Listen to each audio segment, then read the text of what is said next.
Hello students, I am Ahad Hussain, your chemistry teacher. Hope you are very well. This is your third lecture of P block elements for class 11th. In this lecture, first we will understand the concept of back bonding and concept of dimerization. So first we will understand it, and then further we will see further concepts. Okay. So first we will see that why back bonding occurs. So in BF3, BCl3, BBr3 and Bi3 there is back bonding occurs. है ना? Why back bonding occurs? Because of incomplete octet. To complete octet it has to be what? Make back bonding. Okay, what is back bonding? Our main focus is what is back bonding. क्या होती है back bonding? देखिए बच्चों, BF3 का structure कैसा होता है? Boron होगा, फ्लोरीन होगा और एक और फ्लोरीन होगा। अब हम जानते हैं एक बॉन्ड को हम लोग 2 इलेक्ट्रॉन काउंट करते हैं, तो 2, 2, 4, 2, 6, यानी बोरॉन के जो है वो ऑक्टेट कंप्लीट नहीं है, इनकम्प्लीट ऑक्टेट है ना, 6 ही इलेक्ट्रॉन हो रहे हैं। जैसे कार्बन मीथेन आप देखिए तो 4 हाइड्रोजन होते हैं ना, है ना, तो देखिए 2, 2, 4, 2, 6, 2, 8, तो ऑक्टेट इसका कंप्लीट है, इसका इनकम्प्लीट है। जब इनकम्प्लीट ऑक्टेट होगा तो या तो बैक बॉन्डिंग होगी या डाइमराइजेशन या कुछ ऐसा होगा स्टेबिलिटी को प्राप्त करने के लिए। स्टेबिलिटी तभी मिलेगी जब क्या होगा? ऑक्टेट कंप्लीट होगा, है ना बच्चों। कोई सा भी आप एलिमेंट उठाइए, जैसे आप H2O ले लीजिए, है ना, ऐसा कुछ होगा। हम जानते हैं कि ऑक्सीजन पे 2 लोन पेयर होता है, ठीक है, तो 2, 2, 4 और एक बॉन्ड 2, 6 और एक बॉन्ड ये 2, 8, 2, 2, 4, 2, 6, 2, 8, ऑक्टेट इसका कंप्लीट है। समझ रहे बच्चों? कोई भी आप ले लीजिए, उठा लीजिए, CO2 उठा लीजिए, है ना। CO2 का कैसा होता है स्ट्रक्चर? ऐसा होता है, देखिए 2, 2, 4, 2, 6, 2, 8, यानी सबको ऑक्टेट कंप्लीट करने की ज़रूरत है। लेकिन BF3 के केस में क्या होता है बच्चों कि इसके पास सिर्फ और सिर्फ क्या दिख रहा है? 3 ही बॉन्डिंग दिख रही है, इसलिए इनकम्प्लीट ऑक्टेट है। और जिसका इनकम्प्लीट ऑक्टेट होता है वो स्टेबल नहीं होता है, और वो क्या फॉर्म कर सकता है? या तो बैक बॉन्डिंग कर सकता है या डाइमराइजेशन कर सकता है, ताकि अपने आप को स्टेबल कर सके। तो बैक बॉन्डिंग कैसे होती है बच्चों? अच्छा, ऐसे कैसे बॉन्ड बना मालूम है? बोरॉन का जो एटॉमिक नंबर होता है 5 होता है, इसका इलेक्ट्रॉनिक कन्फिग्रेशन क्या होगा? 1s2, 2s2, 2p1। तो वैलेंस सेल कौन सा है? ये वाला, है ना। तो 3 इलेक्ट्रॉन से ये शेयरिंग से अपना बॉन्डिंग करेगा, है ना। अगर ये मेटल होता तो ये तीनों इलेक्ट्रॉन अपना डोनेट करके 1s2 के फॉर्म में स्टेबल हो जाता। लेकिन हम लोग जानते हैं ये एक्ट करता है किसकी तरह? मेटलॉइड की तरह कहीं कहीं, लेकिन ये होता क्या है? बोरॉन जनरली नॉन मेटल होता है, ठीक है ना। अब इस कॉन्सेप्ट में मत पड़ जाएगा सर कि क्यों आप कह रहे हैं जनरली ये जो होता है नॉन मेटल होता है और एक्ट करता है मेटलॉइड की तरह। ठीक है, होता है बच्चों, बस मान लीजिए आप, ठीक है। चलिए, तो 3 इलेक्ट्रॉन से अपनी शेयरिंग करता है, तो हम जानते हैं कि एक यहाँ 3 इलेक्ट्रॉन होंगे। और फ्लोरीन के पास कितने इलेक्ट्रॉन होते हैं? टोटल 7 इलेक्ट्रॉन होते हैं, है ना।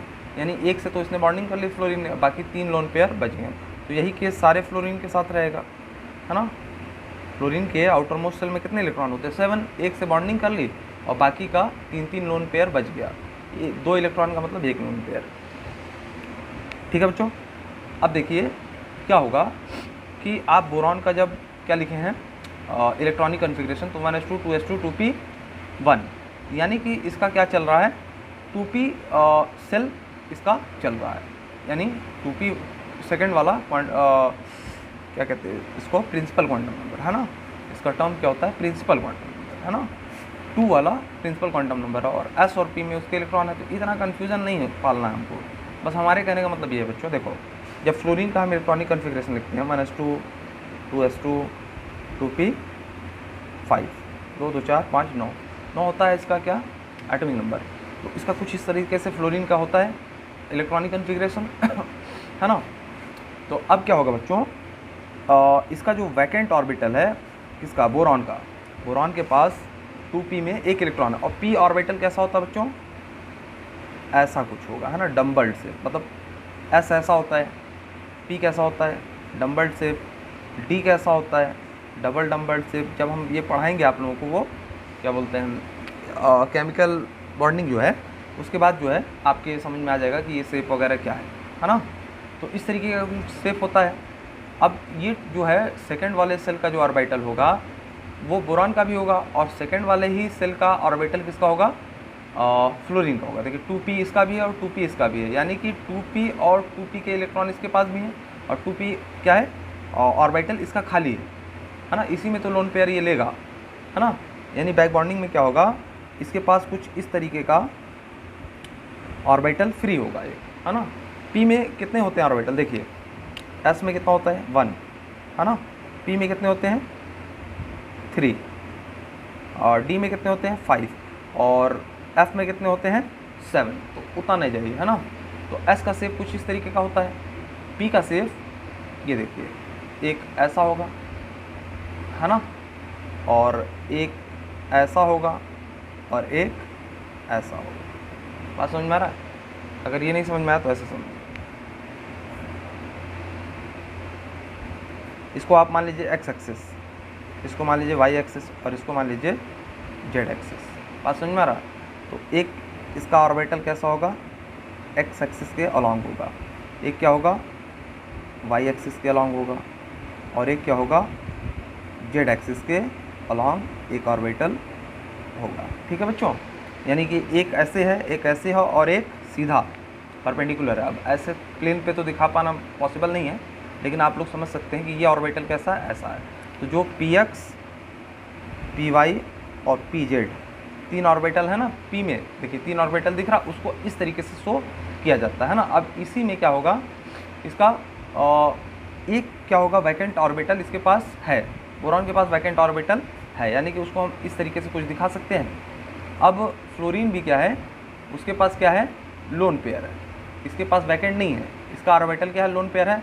अब यहाँ से ये इलेक्ट्रॉन इसको ट्रांसफ़र कर सकता है। बात समझ में आ रही है? ये दो लोप नहीं है, ये क्या है एक ही है, एक ही ऑर्बिटल को इस तरीके से शो किया जाता है। यानी क्या है, फ्लोरीन स्टेबिलिटी प्राप्त करने के लिए जो इसके पास स्कार्सिटी है, डिफिशियंसी है इलेक्ट्रॉन की बोरॉन के पास, इसमें फ्लोरीन क्या करेगा, इसको इलेक्ट्रॉन देगा। यानी यहाँ से क्या करेगा फ्लोरीन, इलेक्ट्रॉन इसके पास देने लगेगा, है ना।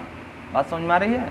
तो इसी से ये क्या हो जाता है, स्टेबल हो जाता है, और इसको क्या बोलते हैं बैक बॉन्डिंग बोलते हैं। बात अच्छे समझ में आ गई? अगर क्लियर है तो हम लोग आगे बढ़ा जाए, ठीक है। नहीं क्लियर होगा तो आप लिख दीजिएगा, मैं इस पर सेपरेट वीडियो अलग से बना करके डाल दूँगा। मैं समझता हूँ कि ये बहुत आसान कॉन्सेप्ट है। अच्छा देखिए, अब क्या हुआ कि 2p ऑर्बिटल इसका भी था फ्लोरीन का, और 2p ऑर्बिटल बोरॉन का भी था। तो सेम एनर्जी लेवल के ऑर्बिटल जब होते हैं तो उनके में ओवरलैपिंग अच्छी होती है और अच्छी बैक बॉन्डिंग होती है। तो यहाँ पे ज़्यादा क्या हो पा रहा है, स्टेबिलिटी मिल पा रही है बोरॉन को BF3 में। लेकिन BCl3 में क्या होता है, देखिए बोरॉन का तो क्या होगा 2p होगा, और क्लोरीन का जो होगा वो कौन सा ऑर्बिटल होगा बेटा 3p होगा, है ना। तो अब 3p थोड़ा सा बड़ा होगा, 2p थोड़ा छोटा होगा। अब 2p और 3p में उतनी अच्छी बैक बॉन्डिंग नहीं होगी जितनी 2p में होती है। ठीक है बच्चों, अब हम लोग आगे चलेंगे। बात इतना अगर समझ गए तो बहुत है, नहीं तो कंफ्यूज नहीं होना बच्चों, है ना। अब हम लोग आज समझेंगे, कल हमने कुछ क्वेश्चन पे एंड किया था कि aluminium react with acid even though we can keep H2SO4 in aluminium vessel why. तो हमने ये देखा था कि एल्युमिनियम जो है रिएक्ट कर लेता है एसिड से, तो हम लोग ऐसा क्या है कि H2SO4 को एल्युमिनियम के वेसल में रख लेते हैं, उसको तो रिएक्ट कर लेना चाहिए। तो फिर हम लोगों ने समझा था कि जो H2SO4 है उससे रिएक्ट करके एल्युमिनियम Al2O3 की एक लेयर बना लेता है, जो कि फर्दर रिएक्ट करने से रोकता है उसको, है ना। और उस कॉन्सेप्ट को आप लोग अच्छे से देख लीजिएगा। उसके आगे हम लोग ये देखते हैं कि एल्युमिनियम की कुछ प्रॉपर्टी देख लेते हैं। Aluminium halide do not form back bonding. अब एल्युमिनियम हैलाइड का मतलब, हैलाइड मतलब क्या है बच्चों, फ्लोराइड, फ्लोराइड, ब्रोमाइड, आयोडाइड, है ना। इस चीज़ को एल्युमिनियम के साथ फ्लोरीन लगा हो, क्लोरीन लगा हो, ब्रोमीन लगा हो, तो उसको एल्युमिनियम हैलाइड कह देते हैं। 17 ग्रुप का कोई भी एलिमेंट एल्युमिनियम के साथ आएगा तो उसको क्या बोलेंगे, एल्युमिनियम हैलाइड। तो aluminium halide do not form back bonding. अच्छा बच्चों देखिए, बोरॉन की भी वैलेंसी 3 थी और एल्युमिनियम की भी वैलेंसी कितनी होती है 3। तो एल्युमिनियम जो होता है वो मान लीजिए क्लोरीन के साथ बना रहा है, ठीक है ना। एक बॉन्ड इससे हो गया, एक क्लोरीन और आया, एक इससे हो गया, एक क्लोरीन और आया, है ना। इसके पास भी क्या है 2 2 4 2 6 स्कार्सिटी है ना, इसके पास भी डिफिशियंसी दिख रही है, यानी ऑक्टेट कंप्लीट नहीं, इनकम्प्लीट ऑक्टेट है। ये भी क्या करेगा, बैक बॉन्डिंग करना चाहेगा कि स्टेबल हो जाए, लेकिन ये बैक बॉन्डिंग नहीं करता है। ठीक है बच्चों, तो ये इसकी जगह क्या प्रेफर करेगा, ये डाइमराइजेशन प्रेफर करेगा, है ना बच्चों। बैक बॉन्डिंग एल्युमिनियम नहीं करेगा, मतलब एल्युमिनियम के हैलाइड नहीं करेंगे, है ना। चलिए, तो aluminium halide do not form back bonding because size of aluminium is bigger than boron as size increases overlapping decreases. अब देखिए बच्चों, मान लीजिए ऐसे समझिए 2 ऑर्बिटल है ना। अब एक यहाँ है और एक यहाँ। देखिए कुछ और यहाँ पे क्या होगा, ओवरलैपिंग हो गया दो ऑर्बिटल के बीच में। अब देखिए मान लीजिए एक कुछ ऐसा है ना, और एक कैसा है ऑर्बिटल कुछ ऐसा है। इन दोनों के बीच में बैक बॉन्डिंग अगर मतलब कुछ ओवरलैपिंग होगी तो उतनी अच्छी नहीं होगी। एक्चुअल में बच्चों क्या होता है, एक्चुअल में ओवरलैपिंग कुछ इस तरीके से होती है ना। अब हम लोग केमिकल बॉन्डिंग पढ़ेंगे तो थोड़ा सा अच्छे से इस चीज़ को और समझेंगे। इस तरीके से होती है ना। अब ये क्यों होता है, ये हाइब्रिडाइजेशन वगैरह का केस जब हम लोग समझ लेंगे तो देखेंगे ऑर्बिटल एक साइड से अपने आप को क्या कर लेता है, मतलब स्ट्रेंथ बढ़ाने के लिए इस तरीके से कुछ ओवरलैपिंग करता है। तो ये सब कॉन्सेप्ट छोड़ दीजिए। अब ये समझिए कि जब साइज लगभग अच्छी होती है, जब सब चीज़ ओरिएंटेशन सब चीज़ बढ़िया होता है, ओवरलैपिंग भी अच्छी होती है। और जब साइज सपोर्ट नहीं करता ना बच्चों, तो ओवरलैपिंग उतनी अच्छी नहीं हो पाती। ये चीज़ें हम लोग केमिकल बॉन्डिंग में अच्छे से समझेंगे, ठीक है ना। हम लोग इस चीज़ को अच्छे से समझेंगे। देखिए ओवरलैपिंग अच्छी होने के लिए क्या होना ज़रूरी है, थोड़ा सा साइज वाइज का अच्छे से होना ज़रूरी है। तो जितना अच्छा ओवरलैपिंग होता है उतना अच्छा बॉन्डिंग होता है, उतनी स्टेबल कंपाउंड हो जाता है। बात समझ में आई। तो एल्युमिनियम के पास क्या है, इसका साइज़ बिगर होने की वजह से इसके बोरान से बहुत मतलब बड़ा होता है ना, एक ही ग्रुप का मेंबर है boron, aluminium, gallium, indium, thallium, तो बोरान से ये बड़ा होता है, साइज में बड़ा होता है। तो ओवरलैपिंग क्या होती है, साइज पे डिपेंडेंट होती है। जैसे जैसे साइज बढ़ता है ना, तो ओवरलैपिंग क्या हो जाती है, कम हो जाती है, ठीक है। पहला रीज़न है ये। आप आगे भी देखिए और भी इसके साथ आपको फैक्टर्स जुड़े हुए हैं। If overlapping is poor then back bonding not possible. अगर ओवरलैपिंग ही नहीं अच्छी होगी तो बैक बॉन्डिंग पॉसिबल नहीं हो पाएगी। अब मान लीजिए एल्यूमिनियम का ऐसे समझिए, एल्यूमिनियम 3 बॉन्ड बना करके क्लोरीन के साथ खुश है या फ्लोरीन के साथ, चलिए फ्लोरीन लगा लीजिए, है ना, फ्लोरीन लगा लीजिए आप। अब एल्यूमिनियम के पास वैकेंट ऑर्बिटल है और फ्लोरीन के पास क्या है, 6 इलेक्ट्रॉन अभी भी पड़े हुए हैं, है ना। तो ये क्या करना चाहेगा, अपने जो लोन पेयर है उसको इसको थोड़ा सा दे करके क्या करना चाहेगा, स्टेबल बनना चाहेगा। लेकिन बच्चों इसमें प्रॉब्लम क्या आएगी, इसका साइज, इसका देखिए 2p है और इसके पास कुछ होगा, छोड़िए, इसका साइज बड़ा है और इसका साइज क्या है, मॉडरेट लेवल का है, नॉर्मल है। तो ये इसकी ओवरलैपिंग ये और बड़ा होगा, उतनी अच्छी नहीं हो पाती, साइड ओवरलैपिंग उतनी अच्छी नहीं हो पाती है, ठीक है ना। पहला रीज़न तो ये हो गया, ठीक है। दूसरा रीज़न देखिए, अगर ये दूसरा रीज़न नहीं है, ये इसी के बारे में लिखा है, if overlapping is poor then back bonding not possible. अगर ओवरलैपिंग पुअर हो रही है तो बैक बॉन्डिंग उस कंपाउंड में नहीं होती है। बैक बॉन्डिंग होने के लिए क्या चाहिए, ओवरलैपिंग अच्छी होनी चाहिए, है ना। ऑर्बिटल के एनर्जी लेवल सेम होने चाहिए। In order to complete with octet aluminium halide undergo dimerisation. तो अब डाइमराइजेशन का भी केस समझ लेंगे, है ना। AlF3 do not form dimer, rest other form dimer because fluorine is most electronegative and does not give its electron to aluminium to form dimer।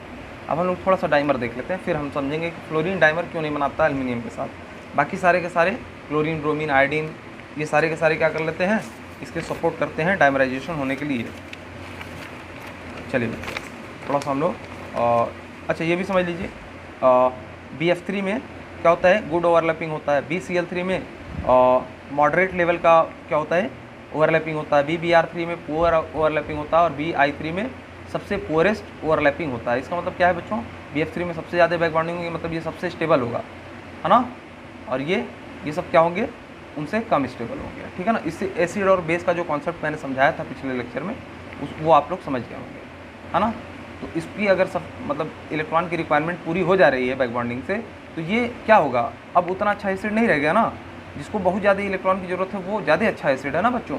Lone pair जो ज़्यादा अच्छे से लेना चाहेगा वही ज़्यादा एसिडिक होगा। हम जानते हैं कि एसिड जो इलेक्ट्रॉन पेयर को डोनेट कर दे वो बेस होता है, जो इलेक्ट्रॉन पेयर को एक्सेप्ट करने की टेंडेंसी रखता है वो एसिड रहता है। भले ही लेना, लेकिन क्या है, इसकी रिक्वायरमेंट तो है, इसलिए क्या है, एसिडिक ऑर्डर जब देखते हैं तो नीचे की एसिडिक ऑर्डर ज़्यादा होती है। जैसे जैसे हम ऊपर जाते हैं हमारी एसिडिक जो स्ट्रेंथ है वो घटती जाती है। ये सब कॉन्सेप्ट हमने पिछले लेक्चर में आपको समझाया था, ठीक है बच्चों। अब डाइमराइजेशन का केस समझ लेते हैं। तो एल्यूमिनियम क्या होगा, 3 क्लोरीन के साथ बॉन्डेड होगा, है ना। अब देखिए इसका ऑक्टेट कंप्लीट है नहीं, 2 2 4 2 2 2 4 2 6 इलेक्ट्रॉन दिख रहे हैं क्लोरीन के साथ बॉन्डेड। और क्लोरीन के पास कितने इलेक्ट्रॉन है? बहुत सारे इलेक्ट्रॉन है ना।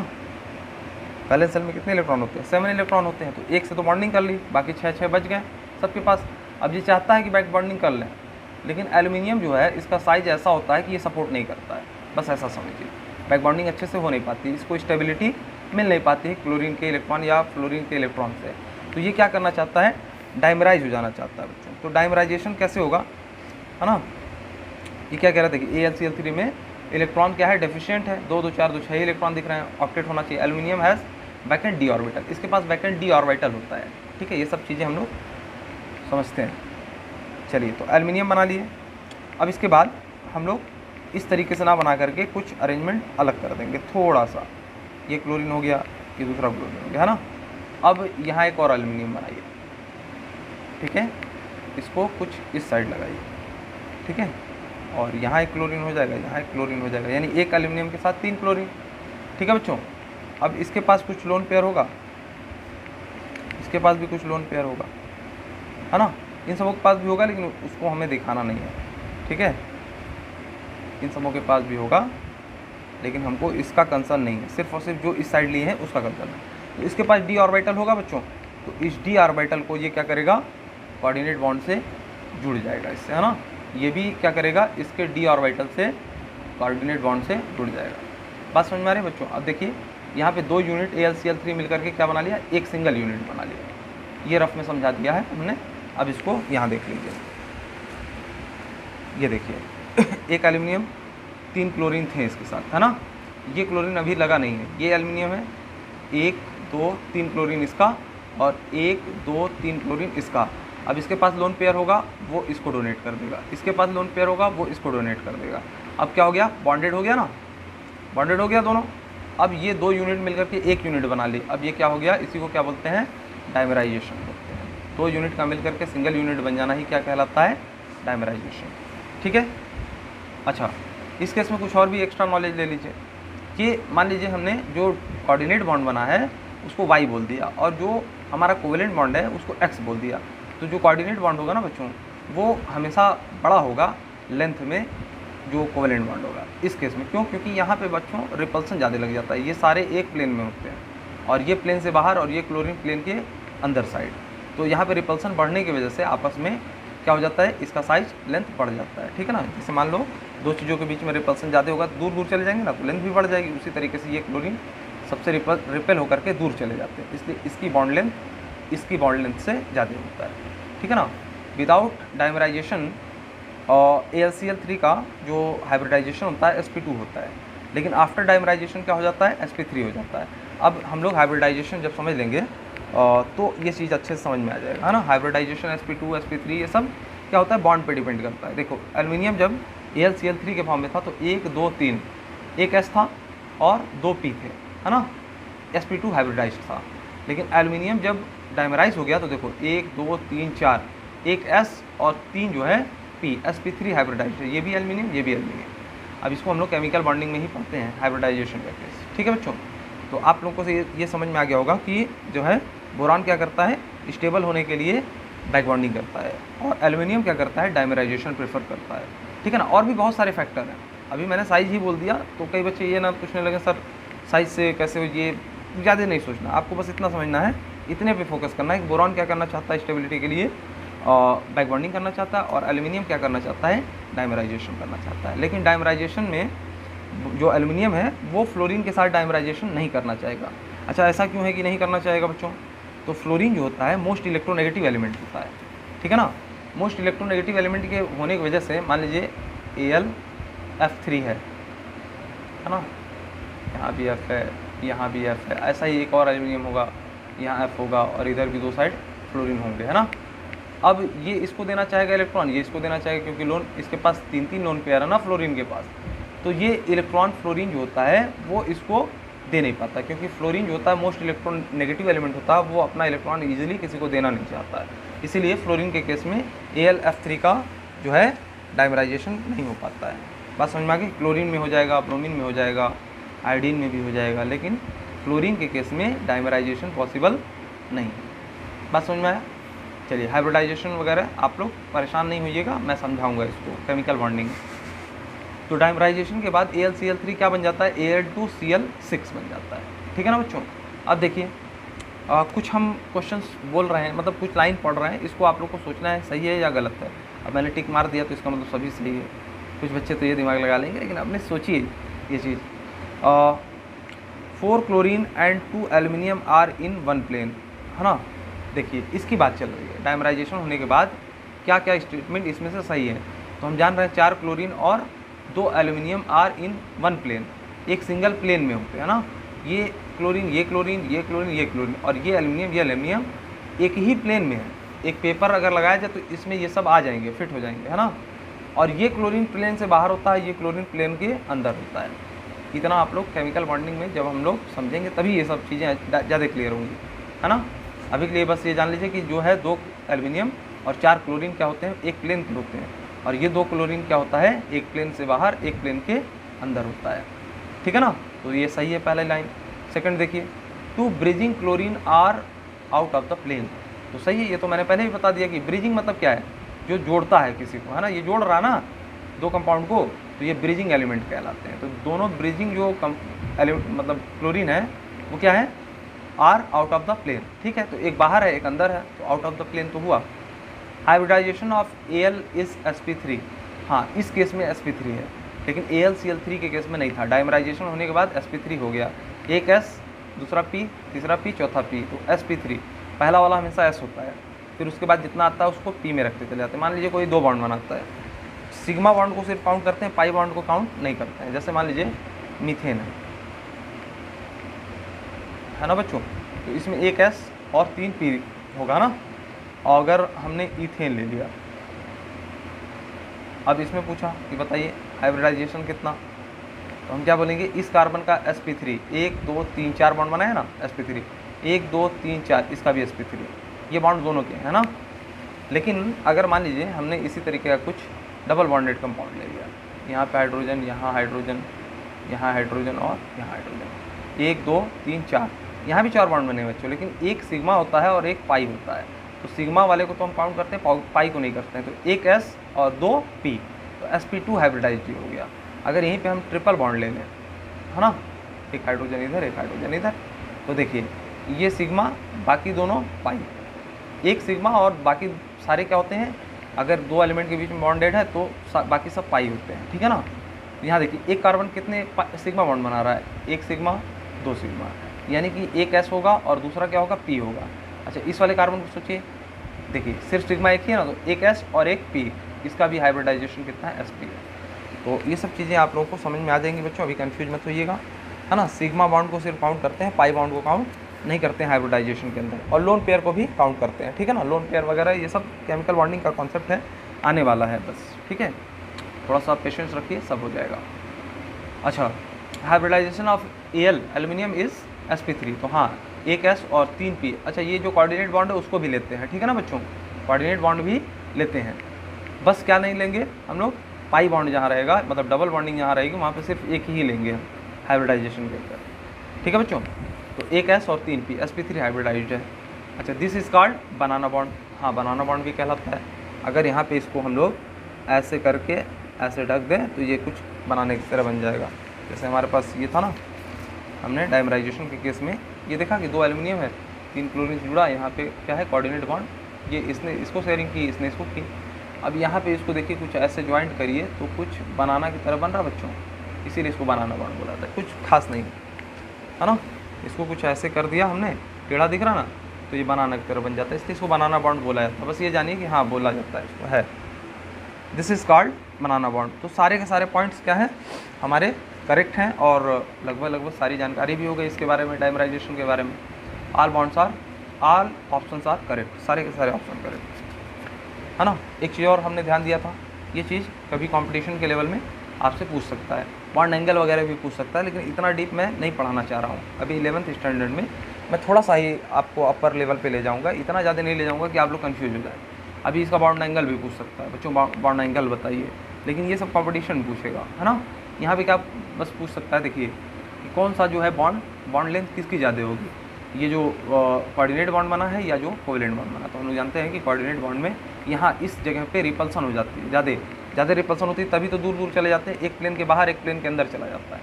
बात समझ में आ रही है। और यहाँ पे कोई ज़्यादा रिपल्सन नहीं है, अपने नॉर्मल में है, इसलिए जहाँ पे रिपल्सन ज़्यादा होगा वहाँ साइज बढ़ जाता है। अच्छा, एक पॉइंट और याद रखिएगा बच्चों, ये शायद कुछ बच्चों को ना समझ में आए, लेकिन बस सुन लीजिए, ध्यान से सुन लीजिए, आगे जैसे जैसे हम लोग आगे बढ़ेंगे समझ में आ जाएगा। लोन पेयर के बीच में सबसे ज़्यादा रिपल्सन होता है, लोन पेयर बॉन्ड पेयर के बीच में उससे कम होता है, और बॉन्ड पेयर के बीच में सबसे कम रिपल्सन होता है ना बच्चों। तो कहीं पे भी लोन पेयर दिख रहा है, मान लीजिए जैसे हमारे पास क्लोरीन है ना, और दूसरा भी क्लोरीन है ना, इसको यहाँ ना मान के यहाँ मान लीजिए, है ना। तो अगर लोन पेयर है इन दोनों के पास, तो इस दोनों के बीच में रिपल्सन ज़्यादा होगा और इनका बॉन्ड थोड़ा सा बड़ा बनेगा। ये बस रैंडम एग्जांपल ले रहे हैं आपको समझाने के लिए, है ना। मान लीजिए आपके पास मीथेन है, तो ये बॉन्ड है, ये बॉन्ड है, बॉन्ड पेयर के बीच में रिपल्सन सबसे कम होता है, ठीक है ना। और बॉन्ड पेयर लोन पेयर अगर कहीं दिख रहा है तो उसके बीच में रिपल्सन मॉडरेट लेवल का होता है। जैसे ये मान लीजिए अमोनिया ले लीजिए, है ना, तो ये अमोनिया पे क्या होता है, नाइट्रोजन पे लोन पेयर होता है और ये बॉन्ड पेयर है, तो ये इसको रिपल करेगा, मॉडरेट लेवल पे करेगा। अगर बॉन्ड पेयर होगा तो सबसे कम repulsion, lone pair bond pair होगा तो उससे ज़्यादा, और लोन पेयर होता है तो सबसे ज़्यादा रिपल्सन होता है। ये सब हम लोग केमिकल बॉन्डिंग में अच्छे से पढ़ेंगे और समझेंगे, ठीक है बच्चों। ज़्यादा कंफ्यूज हम लोग को होना ही नहीं। चलिए, hydrolysis of halides of BF3, ठीक है बच्चों, hydrolysis of halides of BF3। तो हम लोग BF3 का हाइड्रोलिसिस देखेंगे, है ना। मतलब ये हैलाइड्स ऑफ BF3 नहीं, हैलाइड्स ऑफ बोरॉन होना चाहिए, ठीक है।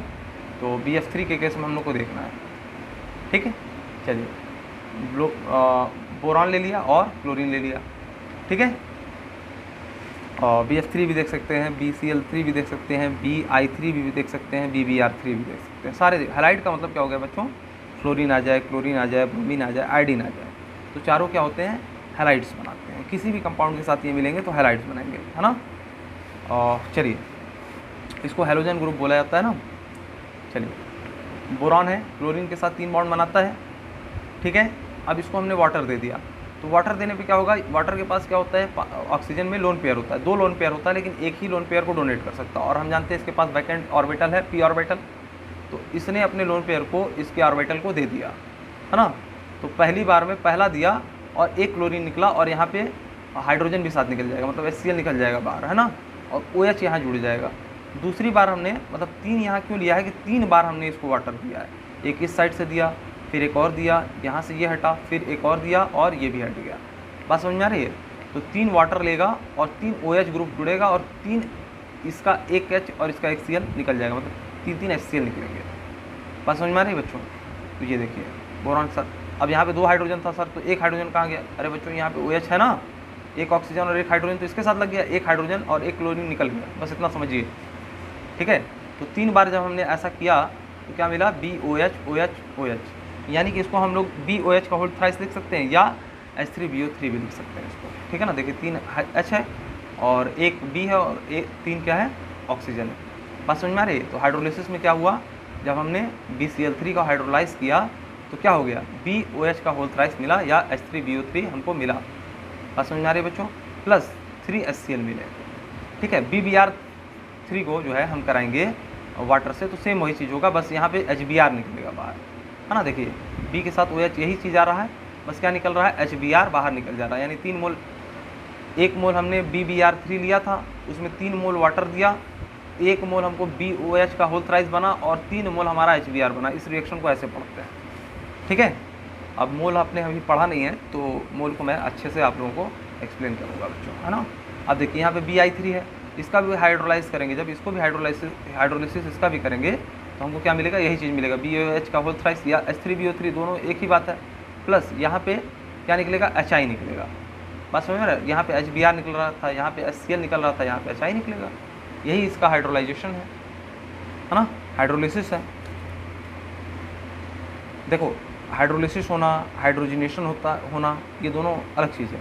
हाइड्रेशन होना, है ना, मतलब हाइड्रोजनेशन मतलब हाइड्रोजन का एडिशन, हाइड्रोलिसिस मतलब देखिए वाटर का एडिशन कर रहा है ना। हाइड्रेशन मतलब अलग चीज़ होता है। अभी ये बस समझिए कि हाइड्रोलिसिस में क्या होगा, वाटर टूटेगा और इससे कुछ पार्ट इसमें लग जाएगा। तो वाटर टूटा तो H+ तो चला गया कहीं और, Cl- के साथ चला गया, और OH- जो है यहाँ पे सेट हो गया।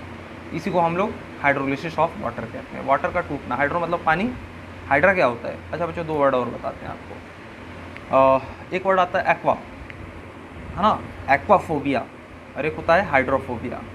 तो एक्वाफोबिया और हाइड्रोफोबिया में क्या फ़र्क है। एक्वाफोबिया मतलब पीने वाले पानी से डर, और हाइड्रोफोबिया मतलब क्या होता है, डूबने का डर पानी से, है ना। तो एक्वा मतलब पानी और हाइड्रो मतलब भी पानी। तो हाइड्रो मतलब वाटर होता है और लिसिस मतलब टूट जाना, तो वाटर का टूट जाना। तो यहाँ पे क्या हुआ एक्चुअल में, जिस प्रोसेस में वाटर टूटा है ना, तो OH इससे जुड़ा है और H जो है टूट करके वो Cl- यहाँ से निकल गया। क्लोरीन एक अच्छा लिविंग ग्रुप होता है। ये सब जो हम ऑर्गेनिक पढ़ेंगे तो आप लोगों को अच्छे से समझ में आएगा। ये सब हमने जाते मैकेनिज्म, इसीलिए इसका मैकेनिज्म है, और मैकेनिज्म अभी मैं डिस्कस नहीं करना चाहता हूँ। जो चीज़ें हैं जहाँ के लिए बनी हैं वहीं पर डिस्कस को तो ज़्यादा अच्छा है बच्चों, ठीक है ना। मैकेनिज्म मैं समझाऊंगा, ये सब ये नहीं है कि जो कॉन्सेप्ट मैं थोड़ा बहुत अवॉइड कर रहा हूँ तो वो आपको समझना नहीं, सब समझेंगे धीरे धीरे। हाइड्रोलिसिस समझ गए, मतलब हैलाइड्स के केस में हाइड्रोलिसिस कैसे होता है ना। बोरॉन के हैलाइड लेंगे और उसमें वाटर का एडिशन कराएंगे, वाटर टूटेगा, उसका कुछ पार्ट बोरॉन के साथ लगेगा और कुछ बोरॉन में से जो टूटा उसमें चला जाएगा, है ना। बोरॉन में क्या था, क्लोरीन था, ब्रोमीन था, आयोडीन था, वाटर टूटा, OH बोरॉन के साथ लगा, Br जो है माइनस के फॉर्म में निकल के H+ के साथ निकल देगा। इसमें I जो है माइनस के फॉर्म में निकल के H+ के साथ चला जाएगा और OH- आकर के जुड़ जाएगा। सेम चीज़ वही हो जाएगा, यहाँ पे बॉन्ड बन जाएगा। आप लोग ये चीज़ें समझ चुके हैं। अच्छा, partial hydrolysis of halides of BF3। Boron के जो हैलाइड्स हैं उनका पार्शियल हाइड्रोलिसिस। अब यहाँ पे BF3 सिर्फ लिख दिए हैं तो यहाँ तो ठीक है, यहाँ पे जो था हैलाइड्स में BF3 भी आ सकते हैं, BCl3 भी आ सकते हैं, Br3 भी आ सकते हैं, BF3 को छोड़ दीजिए, BF3 का ही केस अलग है। बाकी क्या आ सकता है, BCl3 आ सकता है, BBr3 आ सकता है, Bi3 आ सकता है, ठीक है ना। और यहाँ पे BF3 अलग से डिस्कस कर लेते हैं। इसका क्या हो जाता है, पार्शियल हाइड्रोलिसिस भी होता है। देखिए कैसे, पार्शियल हाइड्रोलिसिस का मतलब बाकी इसका भी हाइड्रोलिसिस होगा। अगर ये कॉन्सेप्ट आपने समझा तो ये इसके साथ भी एप्लीकेबल होगा बच्चों, ये गलत नहीं है कॉन्सेप्ट, लेकिन इसके लिए कुछ एक्स्ट्रा समझिए आप, है ना। यहाँ पे लेकिन आप लोग लिख लीजिएगा BCl3, BBr3 और Bi3, ठीक है बच्चों। उसके बाद BF3 को हम लोग अलग से देख ले रहे हैं। Partial hydrolysis of halides of BF3 है, तो जो बोरॉन ट्राइफ्लोराइड है उसका हम लोग पार्शियल हाइड्रोलिसिस देखते हैं। BF3 शोज पार्शियल हाइड्रोलिसिस, बाकी सारे नहीं शो करते हैं।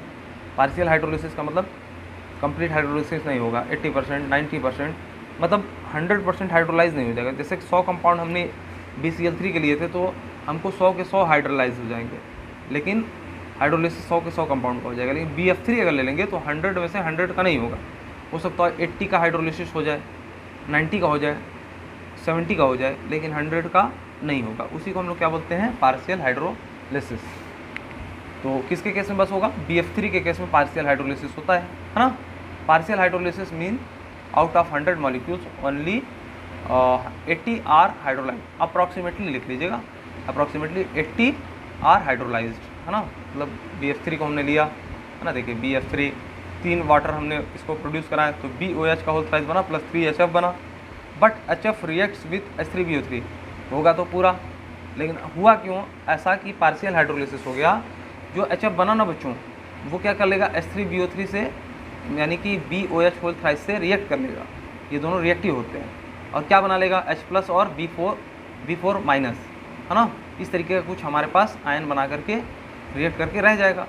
यानी 100 मॉलिक्यूल ये लिए थे तो 100 तो ये बना, लेकिन उसमें से 20 ने इसके साथ रिएक्ट भी कर दिया और इस तरीके का कुछ प्रोडक्ट दे दिया। यानी कि फाइनली हमको BF3 से BOH जो होल थ्राइस है वो कंप्लीट नहीं मिला, कुछ आगे रिएक्ट करके इस तरह का कंपाउंड बना लिया, है ना।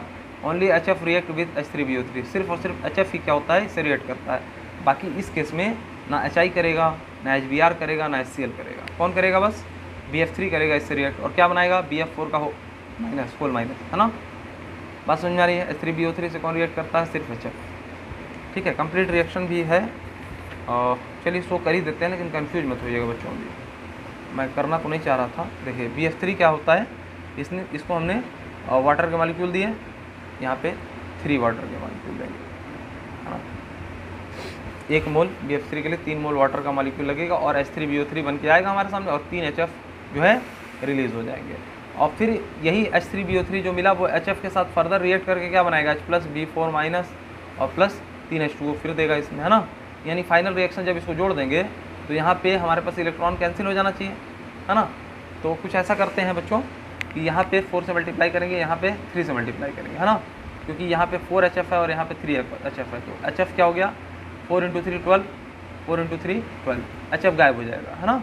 तो BF3 यहाँ पे बचा प्लस 3 H2O, ये दिख रहा ना, ये दिख रहा बच्चों, gives us H3BO3 plus 3 BF4- plus 3। तो इस पे बच्चों हम लोग जब रेडॉक्स रिएक्शन पढ़ेंगे तो ये अच्छे समझेंगे, बैलेंसिंग कैसे होती है, हाफ रिएक्शंस को बैलेंस जब ऐड करके इलेक्ट्रॉन्स को कैंसिल करके कैसे फुल रिएक्शन लिखते हैं। अब यहाँ HF कभी कैंसिल कर दिया, जनरली क्या करना पड़ेगा हम लोग को, इलेक्ट्रॉन कैंसिल करना पड़ेगा, है ना। क्या करना पड़ेगा बच्चों, इलेक्ट्रॉन कैंसिल करना पड़ेगा। अब यहाँ पे कुछ बच्चे सोच रहे होंगे कि सर H3BO3 जो है यहाँ पे क्यों नहीं आया। अरे बच्चों यही तो है, ये आप लोग इतना कंफ्यूज मत होइए इस चीज़ में, इसीलिए मैं ये रिएक्शन शो नहीं करना चाह रहा था। अभी आप लोगों ने क्या नहीं पढ़ा है, आप लोगों ने रेडॉक्स रिएक्शन नहीं पढ़ा है। रेडॉक्स रिएक्शन की जब कंप्लीट समझ आ जाएगी तो इस तरीके के रिएक्शन पे हम लोग चला जाएगा, ठीक है। बस ये समझिए मेन पार्ट क्या है इसका, कि जो फर्दर होता है H3BO3 जो है HF से रिएक्ट करके क्या बना लेता है, BF4- टाइप का कुछ कंपाउंड बना लेता है। 20% H3BO3 होगा वो इसमें कन्वर्ट हो जाएगा, इसीलिए इसमें पार्शियल हाइड्रोलिसिस होता है। किसके केस में, BF3 के केस में। यही मेरा मेन पॉइंट है ना। इसको मैं चाह ही नहीं रहा था आपको शो करना, क्योंकि इस लेवल पे अभी आपने जब तक रेडॉक्स रिएक्शन नहीं पढ़ा है ये रिएक्शन आपको समझ में नहीं आने वाली है ना। और उतना बैलेंस करके भी मैंने शायद नहीं लिखा है।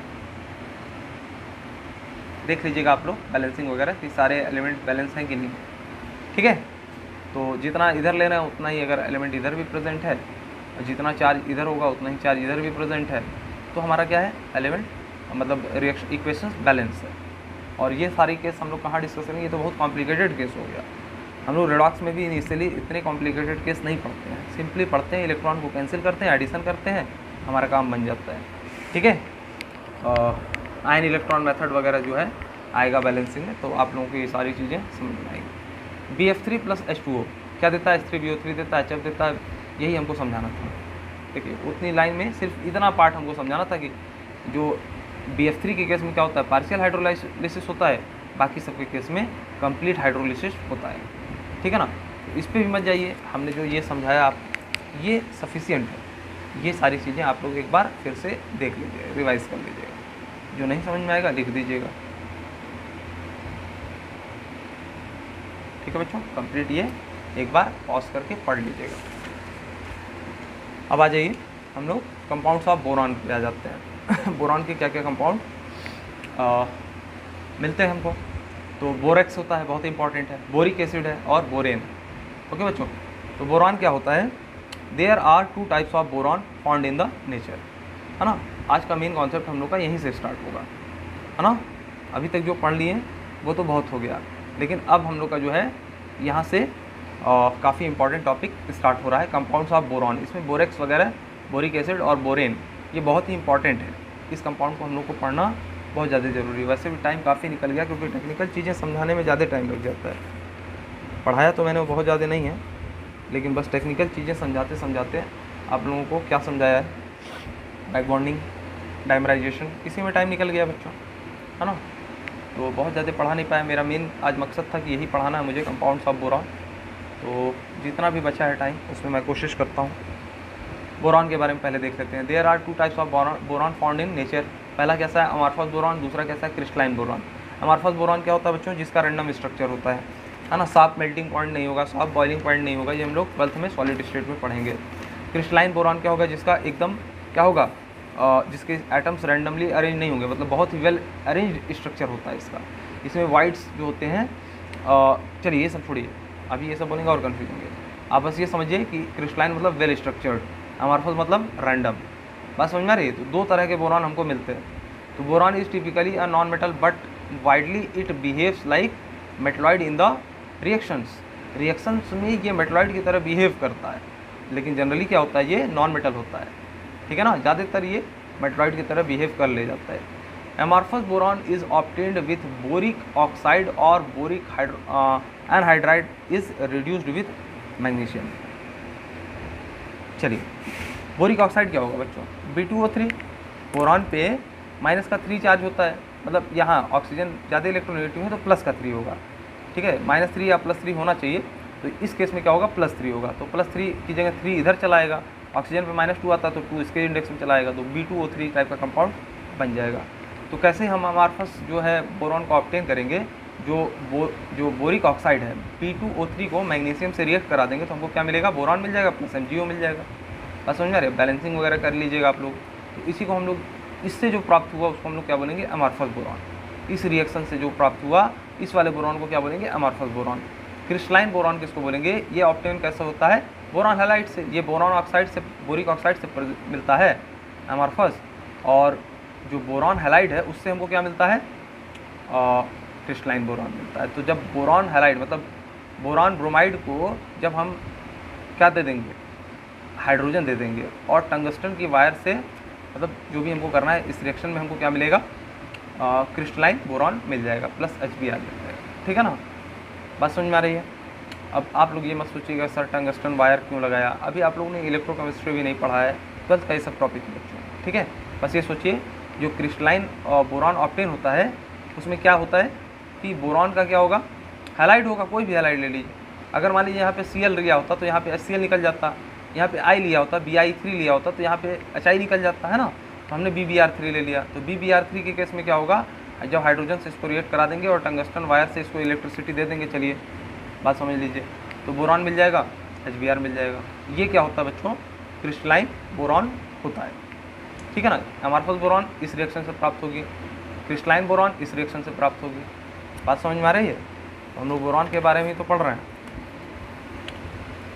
How to get boric oxide, boric anhydride. अच्छा, बोरिक एनहाइड्राइड क्या होता है बच्चों, देखो ये देखो Na2B4O7.10H2O, देखो ये हाइड्रेशन हुआ है ना। इस तरीके से जब डॉट लग जाए तो समझ लो हाइड्रेशन हुआ है ना। वाटर का एडिशन इस तरीके से होता है, और इसको हम लोग कोऑर्डिनेशन केमिस्ट्री में बहुत अच्छे से समझते हैं। Na2B4O7.10H2O को हम लोग क्या बोलते हैं बच्चों, इसी को हम लोग क्या बोलते हैं, बोरेक्स, है ना। बोरेक्स जो है इसी को बोलते हैं। अब जो बोरिक एनहाइड्राइड है, जो बोरिक एनहाइड्राइड है वो कैसे मिलता है, बोरिक एनहाइड्राइड मतलब B2O3, जिससे हमने क्या बनाया था, अमॉर्फस बोरॉन को ऑब्टेन किया था। तो B2O3 कैसे बनेगा, हम लोग क्या ले लेंगे, बोरेक्स को ले लेंगे, उसको हीट कर देंगे, 10 वाटर मॉलिक्यूल उड़ गया, क्योंकि 10 अलग हो गया, Na2B4O7 बच गया, तो ये बोरेक्स था, इससे Na2B4O7 बचा और 10H2O अलग हो गया। अब Na2B4O7 को हम लोग ले लेंगे और HCl से इसको रिएक्ट करा देंगे, क्या मिलेगा, यहाँ से जो सोडियम है वो क्या हो जाएगा, रिप्लेस हो जाएगा, और H2B4O7 हमको मिल जाएगा, ठीक है। हमने इससे ये चीज़ प्राप्त की और इससे HCl से रिएक्ट करा के H2B4O7 प्राप्त किया। अब देखिए नेक्स्ट स्टेप क्या होगा, H2B4O7 जो है इसको फिर से वाटर से रिएक्शन करा दिया तो H3BO3 मिल गया, है ना। ये ऐसा होता है, रिएक्शन ऐसा होता है। अब H3BO3 को हीट कर दिया सिंपली, इसमें से क्या हो गया, B2O3 हमको मिल जाएगा। बात समझ में आ रही है बच्चों। बस ये रिएक्शन इसी फॉर्म में आप लोगों को याद होनी चाहिए, ठीक है। ज़्यादा दिमाग नहीं लगाना है कि कैसे ये हो गया, कैसे ये हो गया। अभी के लिए बस आप लोग क्या करिए, इसको ध्यान में रखिए कि बोरेक्स दिया था, बोरेक्स का फार्मूला आप लोग को पहले बात याद होना चाहिए, Na2B4O7.10H2O, है ना। उसको हमने हीट किया, ऐसा कुछ फॉर्मेशन हुआ, फिर Na2B4O7 लिया, HCl से रिएक्ट कराया तो H2B4O7 मिला Na बस रिप्लेस कर दिया हम लोग हाइड्रोजन से। H2B4O7 को लिया, वाटर से रिएक्ट कराया, H3BO3 मिला। बाई प्रोडक्ट पे ध्यान एकदम नहीं देना है, हमने पहले भी बताया, कई रिएक्शंस को एज इट इज़ याद करना चाहिए। आप लोग इस तरीके से सीखिए, समझिए इस चीज़ को। H3BO3 मिला ना हमको, फिर H3BO3 को और हीट कर देंगे फर्दर, B2O3 मिल जाएगा, इसी को हम लोग बोरिक एनहाइड्राइड कहते हैं, और इसी से हम लोग क्या करते हैं, अमॉर्फस बोरॉन को प्राप्त कर लेते हैं। ये मैंने एक्स्ट्रा बताया, लेकिन ये चीज़ें अगर ध्यान में अभी से रहेंगी तो बहुत ही अच्छा है आप लोगों को। अगर ये नहीं याद होता छोड़ दीजिए, है ना। बस ये याद रखिएगा, कैसे हम लोग अमॉर्फस बोरॉन पाते हैं, B2O3 को मैग्नीशियम से रिएक्ट करा देते हैं तो बोरॉन मिल जाता है अमॉर्फस, और MgO अलग हो जाता है। बाई प्रोडक्ट हम लोग को नहीं देखना है, बस हम लोग को क्या था एम, कैसे अमॉर्फस बोरॉन प्राप्त करते हैं, ठीक है ना। यहाँ पे क्या है, क्रिस्टलाइन बोरॉन प्राप्त करना था तो हमने हाइड्रोजन से किसी भी बोरॉन के हैलाइड का रिएक्शन करा दिया टंगस्टन वायर की प्रेजेंस में, हमको क्या मिल गया, बोरॉन मिल गया, क्रिस्टलाइन बोरॉन, और जो रेस्पेक्टिव हमारा एसिड था वो निकल गया। यहाँ Br है तो HBr निकलेगा, यहाँ Cl है BCl3 है तो HCl निकलेगा, यहाँ पे Bi3 है तो HI निकलेगा, है ना। चलिए क्रिस्टलाइन एंड अमॉर्फस बोरॉन के बारे में आप लोग समझ लिए। अब जो है लेक्चर बहुत ही लंबी हो गया, आज जो है जो पढ़ाना था सही मायने में सारी चीज़ें वो तो नहीं पढ़ा पाए, है ना। लेकिन जो है काफ़ी इंपॉर्टेंट चीज़ें हम लोगों ने सीखी। अगर कोई चीज़ कन्फ्यूजन हो जा रही होगी बच्चों तो आप मुझे ज़रूर बताएंगे मैसेज में, है ना।